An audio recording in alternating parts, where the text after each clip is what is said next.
Welcome back to On Point. Let's look at the markets starting in Asia. That was the early trade. China and Hong Kong stocks closed flat earlier as investors remain cautious ahead of manufacturing due to be released in China tomorrow. In Hong Kong, the Hang Seng Index 0.25% firmer. In China, the Shanghai Composite Index up but fractionally, while Japan's Nikkei advanced 0.33%.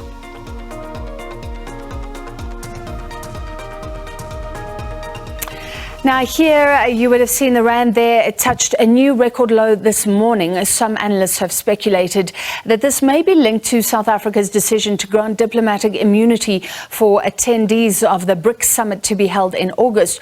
That may open the door for Russian President Vladimir Putin to attend. South Africa, of course, a signatory to the Rome Statute, which means it is obliged to arrest Putin based on a warrant issued by the International Criminal Court. So investors are wondering what this could mean.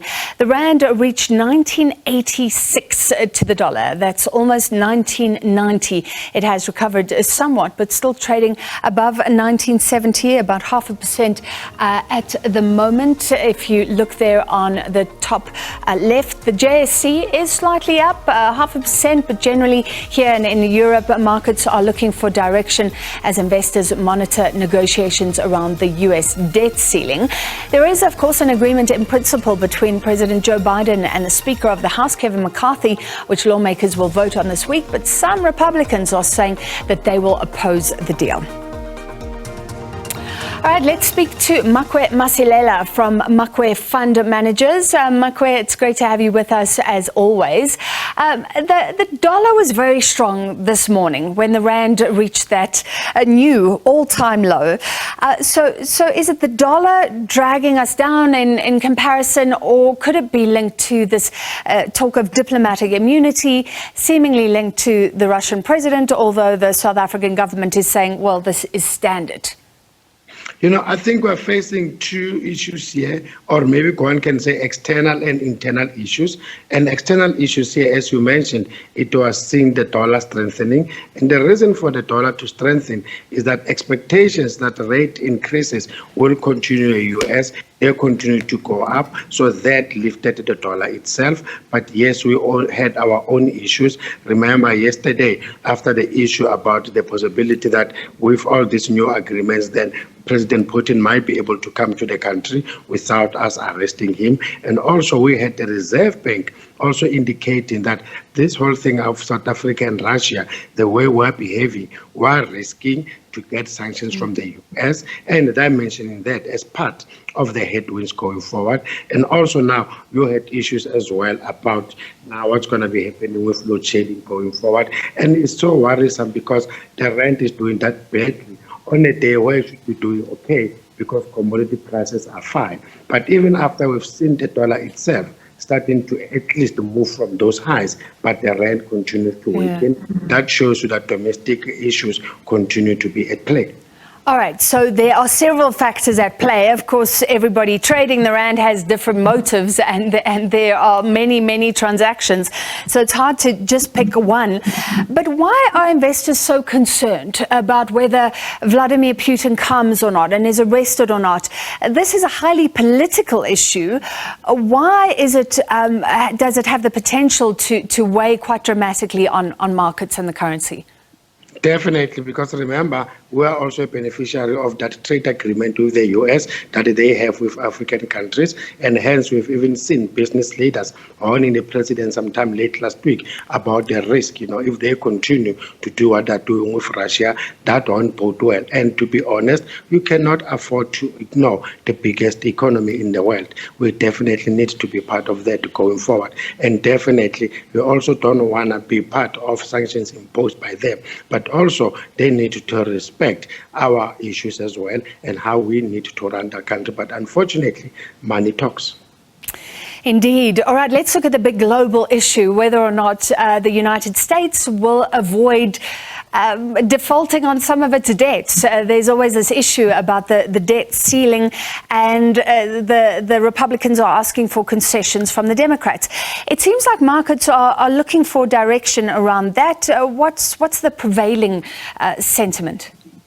They have to get through that whole issue through Congress, and we're not too sure whether they will get the vote. And most likely they will be able to get the vote, but that is why we continue to be cautious up until that vote happens. And yes, on the other hand as well, remember the U.S. economy now lately, it has been driven mainly or have been getting enough support coming from government spending. And one of the conditions of that debt ceiling, that the deal thereof is that they have to start cutting on spending. So that itself tells you that it's going to have a negative impact on the U.S. economy going forward.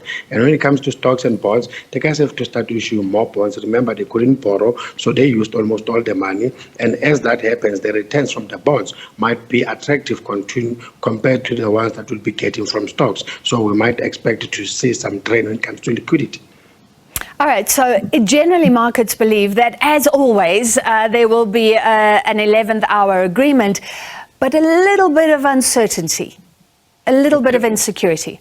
Definitely, up until it happens. And you see this debt, U.S. debt ceiling deal, it's more of sell the news event, because since we've got that announced over the weekend that things are shaping up, markets have not been too excited about that. So basically, we are selling the news.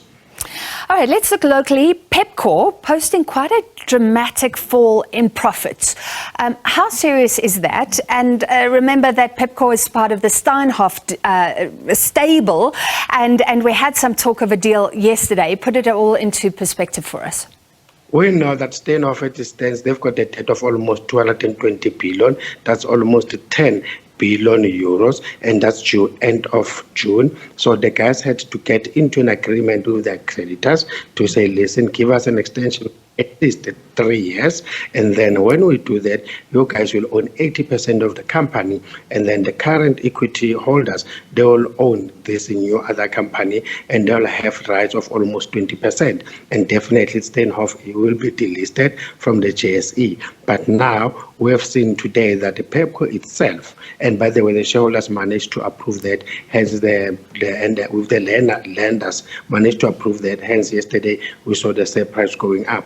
But yes, the guys as it stands, they own almost 45% of Pepkor, and unfortunately, because of a poor summer clothing mix, then the guys took a serious knock when it comes to their profit, down almost just over 11%. Revenue grew just a little bit, but the long and short is that their customers are struggling from load shedding, and the very same load shedding makes it very difficult for their customers to be able to generate income, and also the fact that we've seen that the current South African consumer is struggling from high inflation and also from high interest rates. So the consumer environment is not looking that great. Yeah, is Pepkor a litmus test for a certain segment of the market? I remember for a while we were saying South Africans are struggling, but the retail figures were still okay. The retailers were still okay. Is it now getting to that point where they can't absorb, where they are starting to report those huge profits, losses?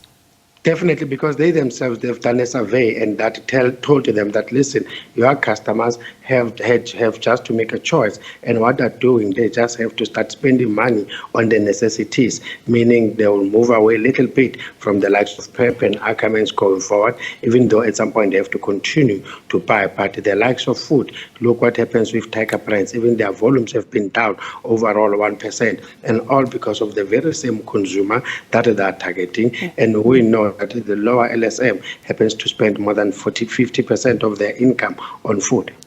Very quickly before we go, what is Tiger Brands saying, and is there any uncertainty around that possible class action linking to listeriosis? I don't think that's ever been fully resolved.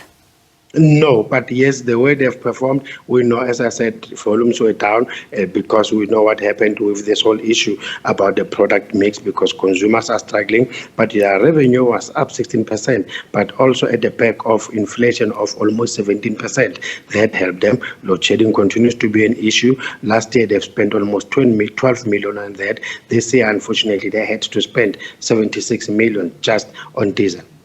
All right, so it's tough to be any sort of retailer or manufacturer in South Africa right now. Thank you very much, Makwe Masilela from Makwe Fund Managers. We take a short break, then I'll have more for you on Point.